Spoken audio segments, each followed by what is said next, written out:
नमस्कार बंधुरा आमी बिथिका चले एसेছি রান্নাঘরে একটি নতুন রেসিপি নিয়ে। আজ আমি বানাবো গাটি কচুর একটি রেসিপি।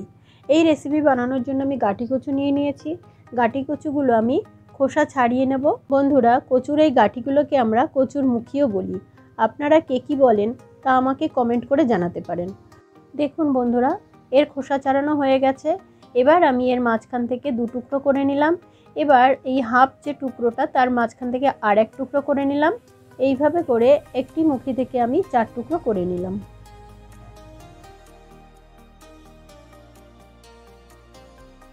কিছু আলু নিয়েছি এই রেসিপিতে দেওয়ার জন্য। আলুগুলোর খোসা ছাড়িয়ে লম্বা করে টুকরো করে নিলাম। এবারে কেটে রাখা কচুর মুখিগুলো আমি জল দিয়ে বেশ কয়েকবার ধুয়ে নিয়েছি।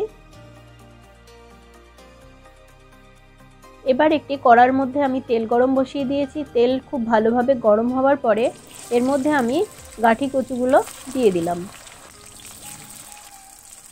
গাঠি কচুগুলো দেবার পরে দিয়ে দিলাম এর মধ্যে একটু হলুদ। এবার আমি এগুলো খুব হাই ফ্লেমে ভেজে নেব।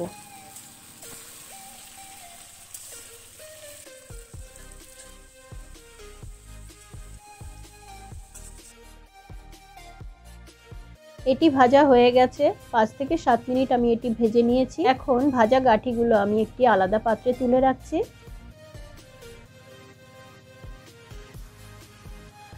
ওই তেলের মধ্যেই আমি আলুগুলো ভেজে নেব।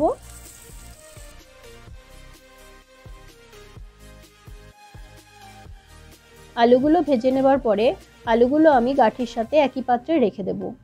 এবারে ওই কড়াইয়ের তেলের মধ্যে আমি দিয়ে দিচ্ছি 2টো শুকনো লঙ্কা ফোড়ন, কিছুটা 5 ফোড়ন আর একটা তেজপাতা আমি দিয়ে দিলাম। এরপর দিয়ে দিলাম আদা বাটা আর একটু হলুদ দিয়ে দিলাম। এই মশলা আমি খুব ভালোভাবে কষতে থাকবো। এরপর এর মধ্যে আমি দিয়ে দিচ্ছি টমেটো বাটা।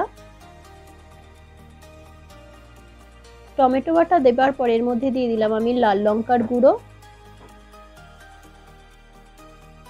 মশলা আমি খুব ভালোভাবে কষিয়ে নিয়েছি।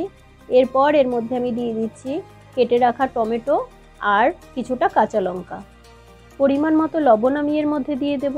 লবণ দেবার পরে মশলা আমি আরও ভালোভাবে কষিয়ে নেব। মশলা থেকে তেল ছাড়ার পরে এর মধ্যে দিয়ে দেব আমি ভেজে রাখা কচুর গাঠি আর আলু। কচুর গাঠি আর আলু মশলার সাথে আমি আরও বেশ কিছুক্ষণ সময় নিয়ে কষতে থাকব। কষানো ভালোভাবে হয়ে গেছে। এবার এর মধ্যে দিয়ে দেবো আমি গরম জল। গরম জল দেবার পরে এবার এটিকে আমি বেশ কিছুক্ষণ রান্না করে নেব। বন্ধুরা, গাঠি কচু আমাদের শরীরের পরিপাক প্রক্রিয়ার জন্য কিন্তু খুবই ভালো। এটি আমাদের শরীরের এনার্জি ধরে রাখতে সাহায্য করে। এই গাঠি কচুতে ক্যালোরির পরিমাণ খুবই কম। এটি ব্লাড সুগার নিয়ন্ত্রণ করে, উচ্চ রক্তচাপ কমায় আর উজ্জ্বল ত্বক প্রদান করে এই গাঠি কচু। এরপর তরকারির মধ্যে আমি ভেজে রাখা জিরে আর ধনের বাটা দিয়ে তরকারির মধ্যে খুব ভালোভাবে মিশিয়ে নেব। তো বন্ধুরা দেখুন, একদম ঘরোয়া মশলা দিয়ে খুব সিম্পলভাবে তৈরি হয়ে গেল আজকের রেসিপি। আজকের এই রেসিপি আমি যেভাবে বানালাম আপনারা যদি এইভাবে বানিয়ে দেখেন তাহলে দেখতে পাবেন আপনাদের চেনা স্বাদের কচুর গাঠির স্বাদ পরিবর্তন হয়ে অনেকটাই টেস্টি হয়ে গেছে। আজকের এই রেসিপি আমি গরম ভাতের সাথে পরিবেশন করছি। রুটি অথবা পরোটার সাথেও কিন্তু এই রেসিপি আপনারা পরিবেশন করতে পারবেন। তো বন্ধুরা, আজকে আমার এই রেসিপি আপনাদের কেমন লাগলো?